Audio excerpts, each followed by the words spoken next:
मैं सीधे सप्रा साहब के पास चलना चाहता हूं। सप्रा जी, प्रियंका गांधी को ये कहते हुए रोक लिया गया कि वो पॉलिटिकल टूरिज्म करना चाह रही थी, इसलिए वो लखीमपुर खीरी जाकर आग में घी डालने का काम करती। क्या आप इस आरोप को उचित मानते हैं भारतीय जनता पार्टी के?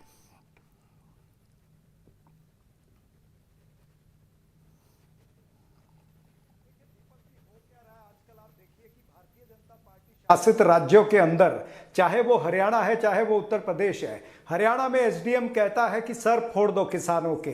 यहां पर उत्तर प्रदेश के अंदर ठोक दो और रोंद दो का कार्यक्रम चल रहा है। जब देश के अंदर भाजपा शासित राज्यों में ठोक दो, रोंद दो, सर फोड़ दो, इस तरह की राजनीति चलती हो निहत्थे किसानों पर, तो आप क्या चाहते हैं कि विपक्ष जो है वो धृतराष्ट्र की भूमिका में बैठा रहे? क्या विपक्ष को लूला लंगड़ा बना करके मोदी सरकार रखना चाहती है? हम क्या झुंझुना बजाने के लिए हैं? ये हमारा दायित्व है विपक्ष होने के नाते, एक प्रमुख विपक्षी पार्टी का, कि जब जब किसानों पर या किसी भी भारतवासी पर इस तरह से अत्याचार हो तो विपक्ष उसकी आवाज को बुलंद करेगा। और प्रियंका गांधी जी आवाज बुलंद करने के लिए गई वहां पर। अगर भूपेश बघेल जाना चाहते थे तो किसानों की आवाज बुलंद करने के लिए वहां पर जा रहे थे।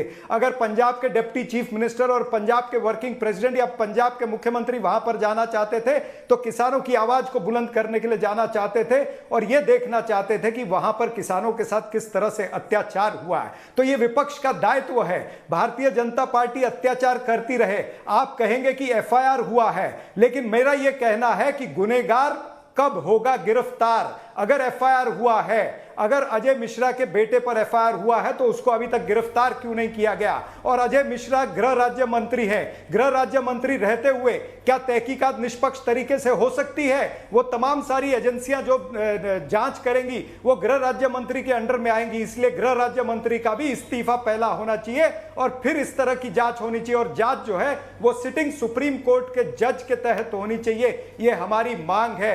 आज उत्तर प्रदेश के अंदर जिस तरह से सरकार अत्याचार कर रही है, वो चाहे हाथरस हो, चाहे सोनभद्र हो, चाहे लखीमपुर खीरी हो, आपने देखा है कि किस तरह से हाथरस के अंदर पीड़ित परिवार को ही वहां पर दोषी ठहराने का प्रयास किया गया। वहां पर लड़की को जिंदा उसकी लाश को जलाने का रातों रात प्रयास हुआ है।